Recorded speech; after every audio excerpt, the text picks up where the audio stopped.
आज की इस पुरवकार महफिल में हमारे दरमियान एक ऐसी शख्सियत मौजूद है जो तालीम, समाजी खिदमत और कानूनी शऊर के मैदान में नुमाया मकाम रखती है। हम बात कर रहे हैं मोहतरम ZK फैज़ान साहब की, जिन्होंने अपनी तालीम अलीगढ़ मुस्लिम यूनिवर्सिटी से हासिल की और वहाँ तलबा यूनियन के सदर भी रहे। ये न सिर्फ तालीमी मैदान में एक मोतबर नाम है, बल्कि अमली सियासत में भी सरगर्म रह चुके हैं और आजमगढ़ से लोकसभा इंतखाबात में भी हिस्सा ले चुके हैं। उनका विजन सिर्फ तालीम तक महदूद नहीं, बल्कि समाजी और कानूनी मामलात पर भी गहरी नजर रखते हैं। ये एक मारूफ वकील हैं और सुप्रीम कोर्ट में अपनी खिदमत अंजाम दे रहे हैं। हमेशा हक और इंसाफ की आवाज़ बुलंद करने में पेश रहे हैं और आज भी मुख्तलिफ प्लेटफॉर्म्स पर अपनी फ़आल मौजूदगी की रखते हैं। हम उनकी इल्मी, समाजी और कानूनी खिदमत को खराज तहसीन पेश करते हैं और आज की इस नशिस्त में उन्हें खुशामदीद कहते हैं। मुअज़्ज़िज़ हज़रात, ख़वातीन और बच्चों, मुझे खुशी है कि मुझे आज के इस पुरवकार प्रोग्राम में शिरकत का मौका मिला। ज़ीशान साहब को मुबारकबाद पेश करना चाहता हूं कि उन्होंने बहुत कम अरसे में, जैसा मुझे पता चला कि गालबन 4 और 5 साल हो रहा है, कोविड से जस्ट पहले उन्होंने इस अदारे की बुनियाद डाली और उसको इस मुकाम तक ले आए। मुझे इस बात पे भी खुशी हुई जब, हालांकि मुझे खबरें रहती हैं, ऐसा नहीं, दिल्ली में रहता जरूर हूं, लेकिन इस संजरपुर की सड़क से मुझे साल में 10-5 बार गुजरने का मौका जरूर मिलता है। तो गो मैं रहा रही न सितम हाय दोस्तगार, लेकिन तेरे ख्याल से गाफिल नहीं रहा। लेकिन फिर भी इस वक्त जब बहुत सारे दोस्तों से बात हुई तो मुझे बहुत कुछ जानकारी मिली कि आप लोग कई अदारे चला रहे हैं और उसके सरबराहान जो यहाँ पर मौजूद भी हैं और एक सोसाइटी की शक्ल में अदारे अलग अलग हैं मगर कोऑर्डिनेट करके उसका काम चला रहे हैं। तो मुझे बड़ी खुशी हुई कि आज के इस माहौल में जब मैं देखता हूं कि लोगों के बीच में कोऑर्डिनेशन नहीं बल्कि डिसकोऑर्डिनेशन ज्यादा देखने को मिलता है, आप एक कोऑर्डिनेशन से काम कर रहे हैं, ये बहुत बड़ा मुस्बत काम है और इसके लिए मैं मुबारकबाद पेश करना चाहता हूं। मैं रेहान साहब का भी शुक्रगुजार हूं, रेहान फलाही साहब का, कि उन्होंने मुझे आपके बीच में हाजिर होकर अपनी बात कहने का मौका मिला। यहाँ पर बहुत सारी बातें, देखिए मुझे असल में क्या है कि मैं टाइम से पहुंचने का हमेशा कायल रहा हूं, हालांकि मुझे उसकी बड़ी कीमत चुकानी पड़ती है। लेकिन मैं दिल्ली में भी, तो लोग अक्सर जो दिल्ली में मुझे जानते हैं वो कहते हैं प्रोग्राम तो है 6 बजे का वक्त, मगर आप 6:30 बजे के बाद ही आइएगा तो कम से कम आधा घंटा तो मिल जाता है। यहाँ जब मैं आ रहा था तो मिस्टर साहब हमारे दोस्त हैं संजरपुर में, उन्होंने मुझसे कहा था, उस प्रोग्राम में आने के लिए भी कहा था। तो जब मैं वहां से करीब पहुंचा, उनका फोन आया तो मैंने कहा भाई मैं 2 मिनट में मुड़ने वाला हूं खुटाना की तरफ। तो बोले नहीं, यहाँ आइए, उमर साहब भी तशरीफ रखते हैं, साथ ही चला जाएगा। तो मैंने कहा it's already 10 o'clock, I am getting late, I am sorry, I can't. तो मैं नहीं गया, मैं यहाँ आ गया। बहरहाल मुझे अच्छा लगा, मुझे बहुत सारी बातें, बहुत सारे लोगों की बातें सुनने का मौका मिला और बहुत कुछ जानने का मौका मिला। यहां पर बहुत सारे मौजू छिड़ गए। मेरा ख्याल ये था, जो कार्ड मैंने देखा था कि आज की ये बहस या इजहार ख्याल इसी एक मौजू पर होगा, हमारा वजूद और हिंदुस्तान का आईन। लेकिन यहां मुझे ऐसा लगा, शायद ये बात सही भी हो, कि एक एनुअल फंक्शन जो होता है वो पूरा दिन का एक प्रोग्राम है और उसमें यहां बहुत सारे मौजू आए, मौजू इंपॉर्टेंट है, इसमें कोई दो राय नहीं। इस्लाम माशरा की बात आई, तालीम की बात तो है ही, चल ही रही है, बहुत सारे मौजू खुल गए। कंप्यूटर एज की भी बात आई, मोबाइल के ताल्लुक से यहाँ बच्चों ने अच्छे अच्छे प्रोग्राम पेश किए। उनकी कोशिशें काविशें काबिल तारीफ हैं, इसमें कोई दो राय नहीं। उन तमाम बच्चों बच्चियों को मुबारकबाद पेश करना चाहता हूं जिन्होंने यहाँ परफॉर्मेंस की, काफी उन्होंने मेहनत की थी। इन तमाम तर बातों के बीच ये जो मौजू आपका है वो बहुत इंपॉर्टेंट है। अब जो बातें यहां पर कही गई, दरअसल वो मौजू ऐसे है कि मेरा भी दिल चाहने लगा कि मैं कुछ कहूं, मगर यह कि इसके लिए अभी वक्त नहीं है, तो उस पर मैं कहां से जाऊं। डॉक्टर शमीम साहब के मैं देख रहा था, उनकी मेमोरी में ये चीज है, तो I just try to recollect myself. तो अभी किसी ने वो इलेक्शन की बात भी कह दी, भूली बिसरी बातें। जब मैंने कॉन्टेस्ट किया तो यहाँ तो 90% लोग पैदा ही नहीं हुए होंगे। I contested for parliament in 1980 as a Congress high candidate and after that in 1991 as a Congress high candidate. उस वक्त खुटाना भी मेरा आने का इत्तेफाक हुआ। संजरपुर तो खैर बराबर होता है, अभी भी होता रहता है। तो डॉक्टर शमीम साहब से भी मेरी सलाम बंदगी रही। अब उसके ऊपर बहुत तफसीली बात डॉक्टर साहब पे हुई है, उन्हीं की याद में आज का ये प्रोग्राम आपने उनसे मंसूब किया है। मैं खाली इतना उनके ताल्लुक से भी कह दूं कि अकेला था मगर आबाद कर देता था वीराना। अकेला था मगर आबाद कर देता था वीराना। बहुत रोती है तुझको बात तेरे शाम तन्हाई। अब मैं मौजू पे कुछ बात करना चाहता हूं, तमाम बातों को अलग रख करके। आज का ये मौजू बहुत अहम है, इसमें कोई दो राय नहीं है। मौका भी है, लेकिन मैं समझता हूं कि यहां पर उसकी ताल्लुक से मुनासिब और भरपूर तरीके से उस पर बात करना मुझे कुछ नामुमकिन सा नजर इसलिए आ रहा है कि जो जेंट्री मेरे सामने है, अब मैं समझ नहीं पा रहा हूं कि मैं आप हजरात से मुखातिब होकर करूं जो यहां पर 100 लोग की तादाद में है, या मैं खवातीन से मुखातिब हूं, बच्चियों से, या उनके जो पेरेंट की शक्ल में उनकी माएँ हैं, या मैं उन बच्चों से खिताब करूं। What is the constitution of India?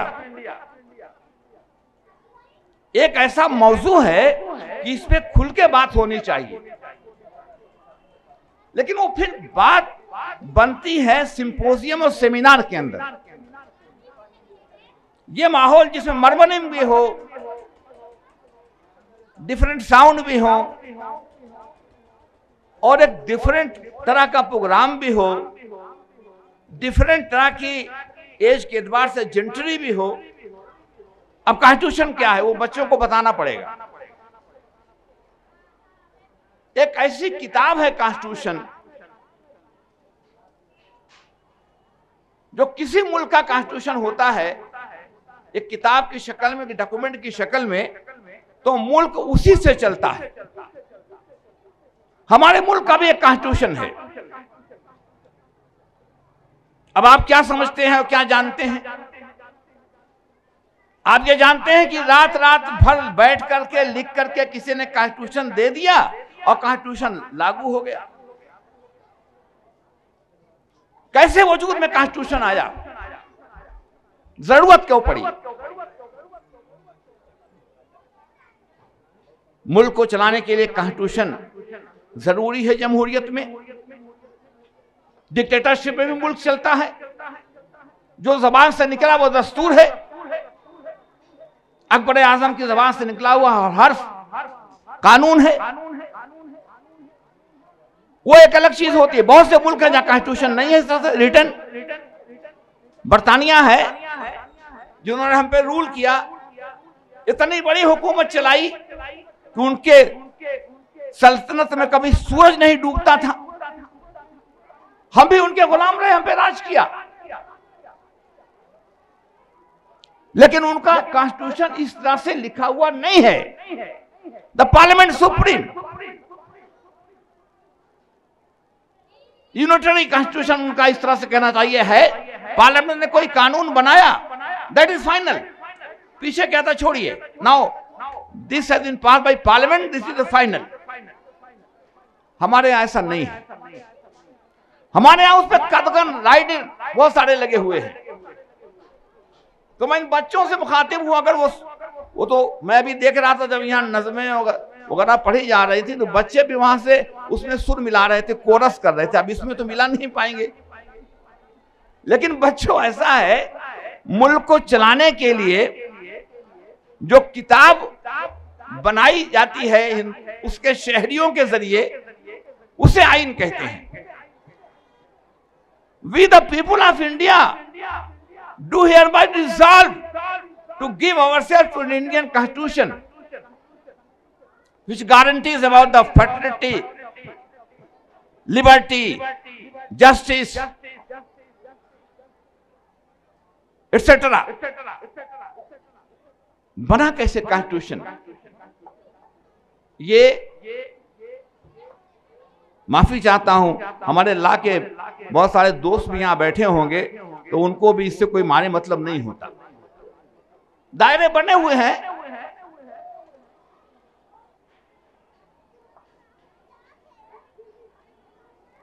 1857 नहीं, 1757 में हिंदुस्तान में विदेशी उससे पहले आए, फ्रेंच आए, पुर्तगीज आए, ब्रिटिशर्स आए, उनमें आपस में लड़ाई होती रही, चलती रही। अल्टीमेटली जो पुर्तगीज तो रह गए उधर, गोवा, दमन, दीव वगैरह, पांडिचेरी में बचे फ्रांस वाले, फ्रेंच। ब्रिटिशर्स ने सबको डोमिनेट किया और हिंदुस्तान पे कब्जा करने लगे। ईस्ट इंडिया कंपनी, पहले तो डायरेक्ट रूल नहीं था। जब 1757 में सिराजुद्दौला को शिकस्त हुई और ईस्ट इंडिया कंपनी ने ज़ाब्ते से संभाला यहां की कमान, तो उन्होंने कहा कि मुल्क को चलाने के लिए उनका जो मुल्क था, जो उन्होंने सिराजुद्दौला को डिफीट करके एक छोटी सी रियासत बनाई थी, जहां जहां भी थे, उसको चलाने के लिए एक रेगुलेटिंग एक्ट बना। Regulating act 1758, I am sorry 1758 के अंदर, 1778 में। उसके बाद वो कुछ दिनों के बाद उसमें वो पिट्स एक्ट आया, चार्टर्ड एक्ट आया। ये सब सिलसिला चलता रहा। वो कवानीन बना करके मुल्क को चलाते रहे और 1857 में जब हिंदुस्तान में शिकस्त हुई और आखिरी मुगल बादशाह हैंडकफ करके ले जाया गया और अंग्रेजों का पूरी तरह कब्जा हो गया, तो उन्होंने हिंदुस्तान को चलाने के लिए द गवर्नमेंट ऑफ इंडिया, और वो डायरेक्ट ब्रिटिशर्स के कंट्रोल में ये मुल्क जब आया, तो उन्होंने 1858 में उन्होंने जस्ट आफ्टर मुगलों की शिकस्त के उन्होंने एक कानून बनाया, the government of India act, और उसके तहत हिंदुस्तान को अपने अख्तियार में ले लिया। वो भी चलता रहा, उसमें भी अमेंडमेंट होते रहे। Indian council act, Indian council act, Indian council act कई बार बदलाव के बाद फाइनली 1909 में government of India act amend हुआ और उसके बाद 1935 तक वो चला। 1935 में दोबारा अमेंड करके उस वक्त के हालात के एतबार से कांग्रेस पार्टी बन चुकी थी, यहां पर सरकारें बननी शुरू हो गई थी, अलग अलग उसमें आजादियां मिलनी शुरू हो गई थी, काउंसिल बननी शुरू हो गई थी। तो उन तमाम बातों को रख करके 1935 में गवर्नमेंट ऑफ इंडिया एक्ट बना। उसके बाद 1947 में इंडिपेंडेंस एक्ट बना, government of India, Indian independence act. ये सारी बातें मैं इसलिए कह रहा हूं कि 1935 का government of India act already मौजूद था। एक दूसरे, जब हिंदुस्तान के आजाद करने की बात आई तो कॉन्स्टिट्यूशन बनाना है अपना। अब ये ब्रिटिश गवर्नमेंट का बनाया हुआ एक्ट है, गवर्नमेंट ऑफ इंडिया एक्ट 1935। तो एक कॉन्स्टिट्यूएंट कमेटी बनी, कॉन्स्टिट्यूएंट कमेटी ने असेंबली का बनाई गई, इलेक्शन हुआ बाकायदा, आपके यहां भी इलेक्शन हुआ। 246 मेंबर पूरे मुल्क से चुन करके उस कॉन्स्टिट्यूएंट असेंबली में गए। हिंदुस्तान में कई राजे महाराजा थे, 500 से ज्यादा तादाद थी, 550 के आसपास।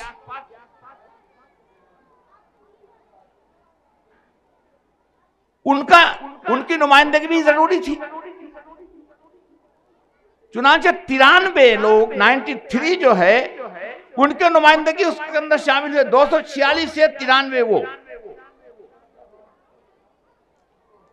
कुछ डिफरेंट कैटेगरीज थी, उनसे 4 लोग आए, वो भी आके शामिल हुए। इस सब को मिला करके एक कॉन्स्टिट्यूएंट असेंबली बनी और उस कॉन्स्टिट्यूएंट असेंबली के जिम्मे एक काम किया गया कि आप हिंदुस्तान का आईन बनाइए। उसकी मीटिंग हुई, पार्लियामेंट की जैसे मीटिंग होती है, कॉन्स्टिट्यूएंट असेंबली की मीटिंग हुई। कॉन्स्टिट्यूएंट असेंबली ने कुछ गाइडलाइंस दी और 22 कमेटियां बनाई।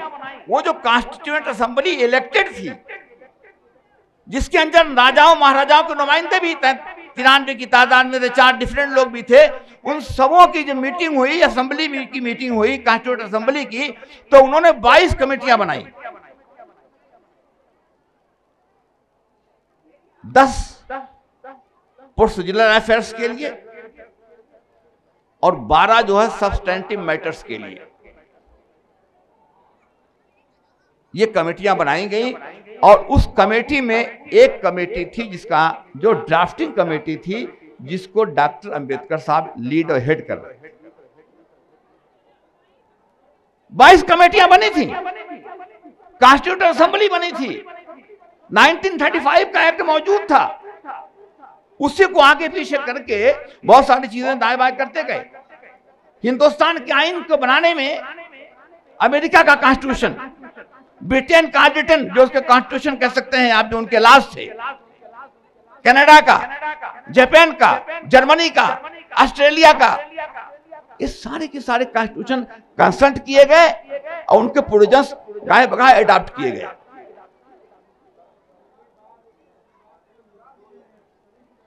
ऑलरेडी ये मौजूद है 1935 का एक्ट, उन तमाम से लिया गया। कॉन्स्टिट्यूएंट असेंबली ने 22 कमेटी बनाई। 22 कमेटी में एक कमेटी के चेयरमैन डॉक्टर अंबेडकर थे और जो 7 आदमी की कमेटी थी, ये जो कमेटियां थी, किसी के चेयरमैन नेहरू थे, किसी के राजेंद्र प्रसाद थे, किसी के पटेल थे। जो फंडामेंटल राइट्स के लिए जो कमेटी बनी थी, जिससे फंडामेंटल राइट्स हमारे इवॉल्व हुए, लिखे गए हैं, जिसमें हमारे हुकूक भी हैं। पटेल का नाम तो दूसरे अंदाज से लिया जाता है, कोई दूसरे अंदाज से लेता है, कोई दूसरे अंदाज से। वो जो फंडामेंटल राइट कमेटी जिसके दम पे कॉन्स्टिट्यूशन खड़ा है, वो कमेटी जो बनी थी उसको ड्राफ्ट करने के लिए उसको तो पटेल डील कर रहे थे। ये तमाम ड्राफ्ट बन करके जो 11-12 कमेटियां थी वो आके रखे गए। ड्राफ्टिंग कमेटी ने उन सबको इकट्ठा किया, दुनिया भर के कॉन्स्टिट्यूशन से लिया। कॉन्स्टिट्यूशन 1935 का already government of India act मौजूद था, वो सब करा करके तैयार किया गया। और अल्लादी कृष्णा स्वामी अय्यर जो थे, वो एक ड्राफ्ट करने के बाद जो ड्राफ्ट आएगा उसको एग्जामिन करने के लिए कमेटी बनी। उस कमेटी जो डॉक्टर अंबेडकर जिसको लीड कर रहे थे, ड्राफ्टिंग कमेटी, उससे जो ड्राफ्ट बनकर के आएगा, उस कमेटी को एग्जामिन करने के लिए सर अल्लादी कृष्ण स्वामी अय्यर थे, एग्जामिन करने के लिए। उसके बाद वो ड्राफ्ट पेश किया गया कॉन्स्टिट्यूएंट असेंबली में। हजारों उसके अंदर अमेंडमेंट आए, रिजेक्ट किए गए, कुछ लिए गए, कुछ वर्ड्स लिए गए, कुछ जुमले लिए गए। अब ये बातें कितने लोगों को पता है? यहां तो ऐसा लगता है कि जैसे रात भर बैठ करके ZK फैजान ने लिख दिया और वो हो गया, वही चल रहा है। I think we must know it. That is necessary to understand the Constitution of India. ये बातें समझ में आनी चाहिए। उसके अंदर सभी इलाके के लोग थे ड्राफ्ट करने में, इसलिए ये उसकी तारीख है, इसको जानना चाहिए। नंबर एक, अब doctor Ambedkar, after all he was a great man, there is no doubt about it. पढ़ा लिखा आदमी था, अपनी कम्युनिटी के लिए बहुत कुछ लिया, समाजी जिंदगी के लिए बहुत कुछ किया, लोगों की समाजी भलाई के लिए किया। लर्नेड आदमी था, उसकी कदर करता हूं, कदर करना चाहिए। उसने क्या कहा कॉन्स्टिट्यूशन के बारे में, जिसके नाम से सारा कॉन्स्टिट्यूशन आज मंसूबी है? उसने कहा, मैं उसी को कोट करता हूं, उसने कहा, if there will be no effort to implement the constitution, to enforce the constitution, it will prove to be a heap of dung. गोबर का ढेर साबित होगा ये दस्तूर हिंदुस्तान का, अगर इसको नाफिज करने की कोशिश काविश नहीं होगी तो। आज कॉन्स्टिट्यूशन कहां खड़ा है? यह बात सही है कि मैं हमेशा ये कहता हूं कि जो जमीनी हकीकत है वो है, और उस जमीनी हकीकत को सामने रख करके बात करनी चाहिए। कॉन्स्टिट्यूशन है, कॉन्स्टिट्यूशन सुप्रीम है, और सुप्रीम कॉन्स्टिट्यूशन के निफाज की बात हम करते रहते हैं, करनी चाहिए। एक पार्टी है जो बहरहाल आज सरकार में है, तो उसको मिटाने के, खत्म करने के दर पे है, और जुडिशरी भी साथ दे देती है जब हाई कोर्ट में यह कहती है कि मनुस्मृति का संविधान लागू होना चाहिए। आर्डर तो नहीं करती, वो आर्डर नहीं कर सकते वो, लेकिन ऑब्जर्वेशन अगर कोर्ट में कोई होता है, मेरे कहने में और कोर्ट के कहने में, ऑब्जर्वेशन में माने मतलब बदल जाते हैं। आज कॉन्स्टिट्यूशन हमारा कितना साथ दे रहा है, ये भी सोचने की बात है। मेरा कहना यह है कि आलम में हो चुका है मुसलसल तजुर्बा, आलम में हो चुका है मुसलसल तजुर्बा, कुव्वत ही जिंदगी की रही है गिरह कुशा, सर जोफ कर रहा है हमेशा झुका हुआ, ना ताकत की मौत है ताकत का साथ। यही कॉन्स्टिट्यूशन है। क्या इसकी मदद लेकर के हम, जायज चीज है, इसमें बहुत सारी बातें हैं। हमारे किसी मुकद्दिर ने बोलते हुए, किसी बच्चे ने शायद कॉन्स्टिट्यूशन के बहुत सारे प्रोविजंस की बात कही। बुनियादी तौर पर हमारे कॉन्स्टिट्यूशन में फंडामेंटल राइट्स है जो हमारे हुकूक की गारंटी करते हैं, उसमें बहुत सारी बातें कही गई हैं, और यह है कि अगर उसका निफाज नहीं होगा तो उसी में है कि आर्टिकल 13 में ये ओवर राइडिंग इफेक्ट होगा। कोई भी कानून हिंदुस्तान में बनाइए, कोई भी कानून, अगर वो फंडामेंटल राइट से उसका टकराव होगा, उससे मुख्तलिफ होगा तो वो रद्द माना जाएगा। ये आर्टिकल 13 में साफ साफ मौजूद है। मगर अब होता क्या है, कानून का जो इंटरप्रिटेशन होता है वो कैसे होता है, बुनियादी तौर पर ये समझने की बात है। ये कानून बनता है पार्लियामेंट में 1991 का places of worship act,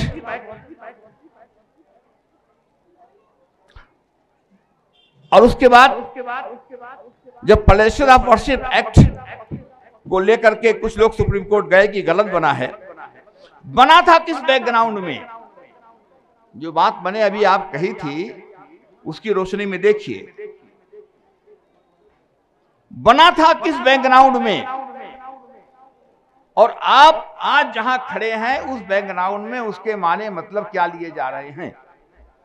the case is still pending in the supreme court, और उसमें यह कहा गया है सुप्रीम कोर्ट के अंदर कि साहब ये अल्टरनेटिव कॉन्स्टिट्यूशन है, वो है या नहीं है ये तो बात की बात है, लेकिन इंप्लीमेंटेशन कैसे हो रहा है वही सुप्रीम कोर्ट है। कॉन्स्टिट्यूशन के निफाज का काम सुप्रीम कोर्ट के पास है। अगर इसके खिलाफ कोई बात होती है तो आप उसकी रेमेडी के लिए आप सुप्रीम कोर्ट जा सकते हैं।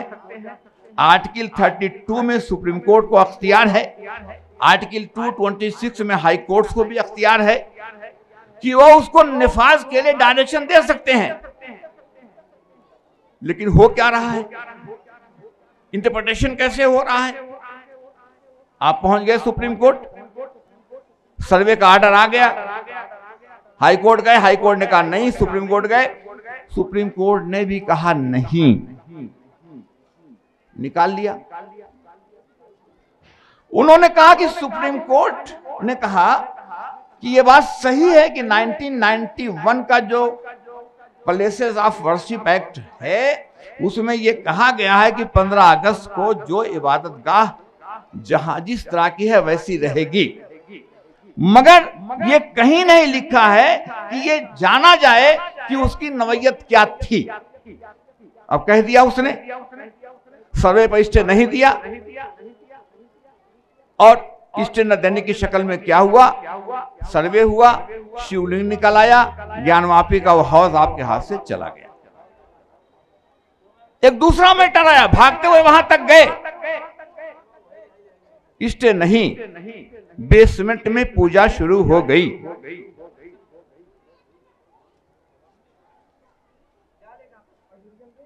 जलीकट्टू का याद है किसी को? ये आप लोगों को तो याद होगा। ये मैंने कहा ना कि मुख्तलिफ मामला है, इसलिए जरा इनसे मुखातिब हूं कि उनसे हूं कि उनसे हूं। सावर सबरीमाला मंदिर में क्या हुआ और खुद आपके मामले में क्या हुआ, मैं आपको भी आपकी ताकत दिलाना चाहता हूं।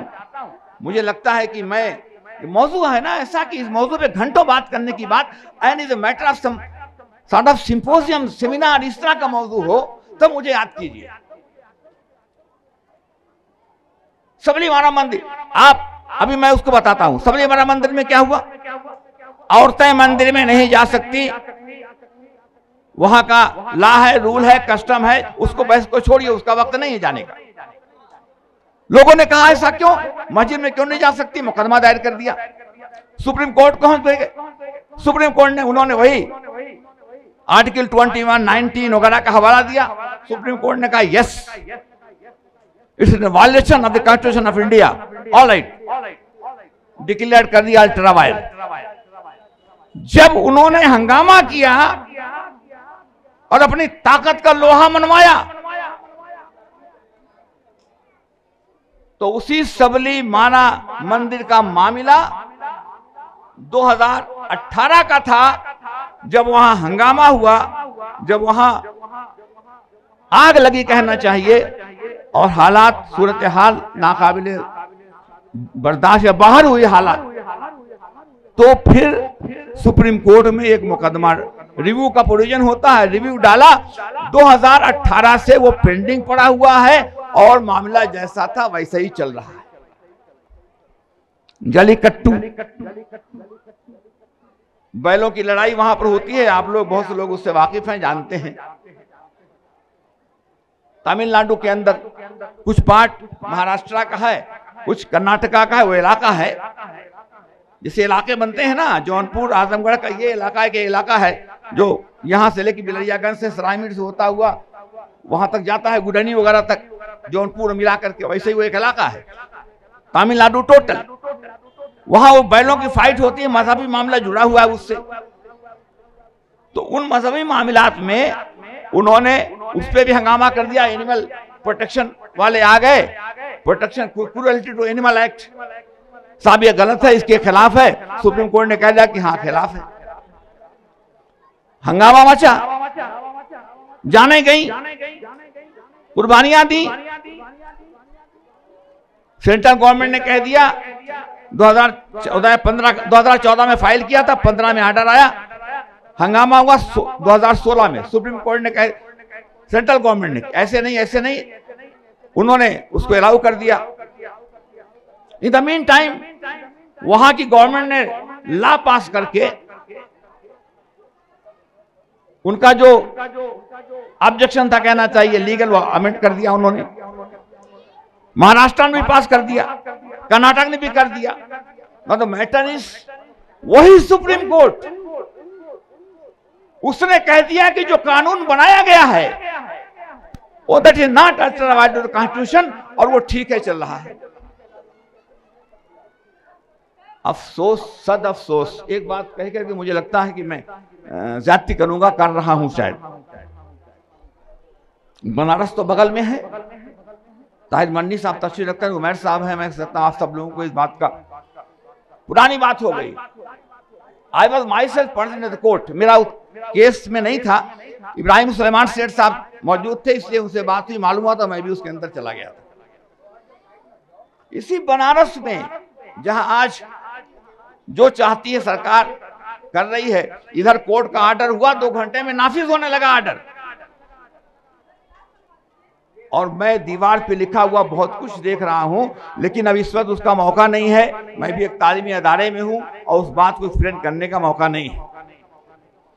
यहीं पर शिया सुन्नी की कब्रिस्तान का झगड़ा था, आपको याद आ रहा होगा। 2 कब्र उधर हो गई थी, 2 कब्र इधर थी। मुझे पता नहीं कि शिया वाली सुन्नी में थी कि सुन्नी वाली शिया में थी, जिसकी भी रहे हो, I am not concern with that. हंगामा हम भी तो कम नहीं है ना, सुप्रीम कोर्ट तक पहुंचा। सुप्रीम कोर्ट ने मेरे सामने, मैं प्रेसिडेंट था, उसके ऑर्डर को नाफिज नहीं कर पा रहे थे लॉ एंड ऑर्डर की वजह से, तो सुप्रीम कोर्ट जरा गुर्राई। उसने कहा कि 2 महीने का वक्त है, 15 दिन के अंदर मुझे पूरी लिस्ट दी जाए जिन ऑफिसर्स की ड्यूटी लगाई गई है कि उसको नाफिज करें। वो 2 कब्रों को खोद के इधर से उधर करना था, ताकि वो अपनी जिम्मेदारी से नहीं बच सके। मुझे 15 दिन के अंदर लिस्ट दीजिए, मैं 2 महीने के बाद अगर नाफिज नहीं होगा उन ऑफिसर्स को देखूंगा। और ये कहा कि ऐसे करिए और दीवार बनाइए और रेलिंग बना दीजिए और पता नहीं टीन की वो खड़ी कर दीजिए, सब ऑर्डर में किया। लेकिन उसके बाद बनारस में जब लोग सड़कों पर आ गए तो मामला उसके बाद तो मुझे कानों में नहीं आया कि क्या हुआ। उसी इंतजामिया ने बैठ करके सुलह कराई, क्या कराया, भरा लोग खत्म किया। तो अफसोस, सद अफसोस की शाहीन बना तू, देखे न तेरी आंख ने फितरत के इशारात, तकदीर के काजी के फतवा है अजल से, है जुर्म ज़ईफ़ी की सजा मर्ग मुफाजात। सुप्रीम कोर्ट को नाफिज करने का काम है। क्या हो रहा है मुल्क में, हम कहाँ खड़े हैं, वो बड़ी नाजुक सूरत हाल है। कर्नाटक में हाई कोर्ट ने कह दिया मैं कोर्ट को इसलिए बात कर रहा हूं, मेरा ताल्लुक है। अब कॉन्स्टिट्यूशन की बात करते हैं तो 226 में हाई कोर्ट और 32 आर्टिकल 32 में सुप्रीम कोर्ट को पूरा अख्तियार है। 142 के अंदर पूरा सब कुछ सही है, मगर हम हवाले कर देंगे आस्था के नाम पर। आपको पता है कर्नाटक हाई कोर्ट ने कह दिया कि अगर आप मस्जिद के अंदर जय श्री राम का नारा लगाते हैं तो ये कोई जुर्म नहीं है, छोड़ दिया मुस्लिम को।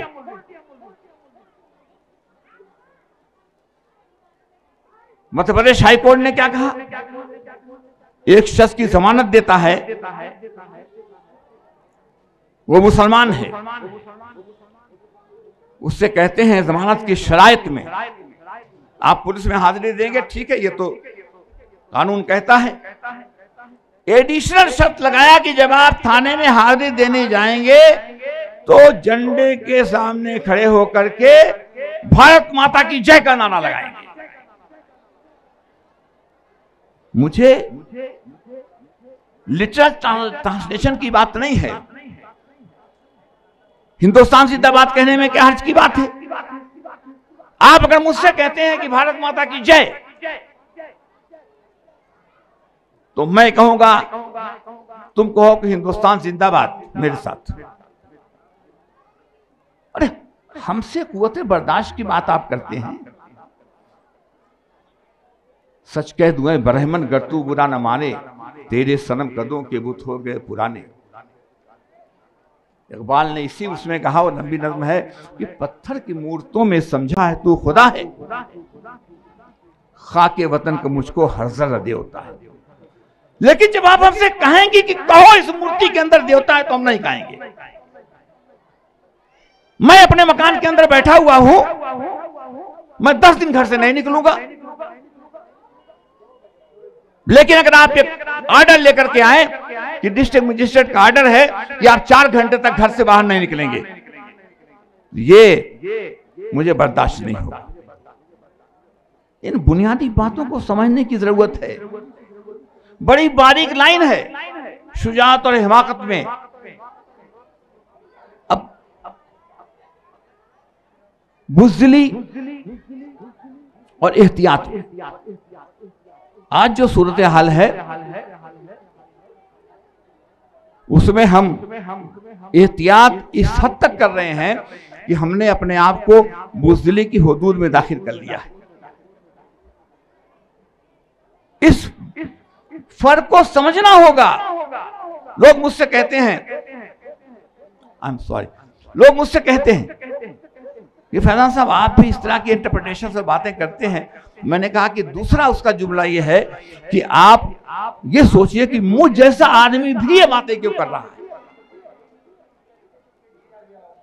ये तमाम बातें समझने की हैं। ये कॉन्स्टिट्यूशन, ये जाहिर चीज है, कॉन्स्टिट्यूशन ऑफ इंडिया है, एक ऐसी किताब है, एक ऐसा मसौदा, एक ऐसा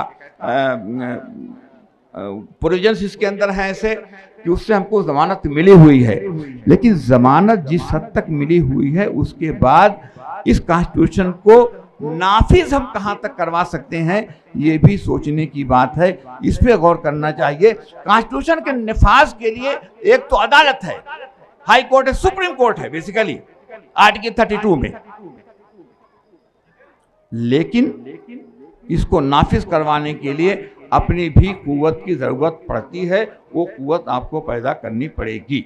मैं एक बात कह के अपनी बात बंद करता हूं। जो चैप्टर क्लोज वो क्लोज, लेकिन सबक तो लेनी चाहिए। आपको मैं जज बना करके बैठा देता हूं, आप खुद आंख बंद कीजिए, तस्वुर में जज है। मैं बाबरी मस्जिद के रेफरेंस में बात कह रहा हूं और वो आज के रेफरेंस में उसको जानने की कोशिश करें। आप जज हैं, बैठे हुए हैं। एक तबका ये कह रहा है अदालत का जो फैसला आएगा हम मानेंगे, और तरह तरह से इसकी गारंटी भी दे रहा है कि हम मानेंगे। और एक तबका ये कह रहा है, एक पार्टी ये कह रही है कि अदालत का जो भी फैसला आए हम तो मंदिर वहीं बनाएंगे। आप जज हैं, आप बहुत ईमानदार और शरीफ जज हैं, मैं ईमानदार भी लफ्ज़ इस्तेमाल कर रहा हूं, आप क्या कहेंगे और क्या सोचेंगे? ये तो मान लेगा बेचारा, ये तो शरीफ है, बेवकूफ है, जो भी कह लीजिए उसको, समझ रहा है हालात को। ये नहीं मानेंगे, बड़े बदमाश हैं। इसलिए फैसला इन्हीं के हक में दो, कागज जो चाहता है कहे और जो चाहता है बोले। आपको भी तेवर दिखाना चाहिए था। बदकिस्मती ये है कि एहतियात करते करते हमने अपने आप को बुज़दिली की हुदूद में दाखिल कर लिया है। ये फर्क को पहचानिए। आपको उस बुज़दिली के हुदूद से बाहर निकलना पड़ेगा। मुल्क के हालात अच्छे नहीं हैं, बहुत ख़राब हैं। मैं महसूस समझ रहा था, इसलिए मैंने शुरू में कहा था कि ये बड़ा जामे मौजू है। मैंने तो कुछ कहा नहीं, मैं तो कूद काट करके, मुझे पता नहीं कि मैं बेरब्त बातें क्या क्या मैंने कही हैं। इसलिए कि वो जो सेमिनार, सिंपोजियम या उस तरह की गैदरिंग हो, मुझे आप याद करेंगे तो एक सिस्टमेटिक ढंग से सारी बातें होंगी, तो बहुत सारी बातें सामने आएंगी। आज जो मुल्क के हालात हैं उसमें हमें इन बातों को समझने की ज़रूरत है। जहाँ पर बुज़दिली की हुदूद से निकालना है अपने आप को, वहीं पर शुजाअत और हिमाकत के सरहदों को भी समझना बीच में है, ताकि हम शुजाअत उस हद तक न करें। ये एक चीज़ होती है, उसको समझ करके आगे बढ़ने की ज़रूरत है। बहुत बहुत शुक्रिया आप हज़रात का इस शमखराशी के लिए। मैं ये कह के अपनी बात खत्म करना चाहता हूँ कि घटाएं, लड़के तो मिलाते हैं कि घटाएं अदबार की छा रही हैं, समझ जाओ दौरे परीक्षा से पहले। घटाएं अदबार की छा रही हैं, संभल जाओ दौरे परीक्षा से पहले। वही कौम दुनिया में जिंदा रहेगी जो किश्ती बना लेगी तूफान से पहले। बहुत बहुत शुक्रिया।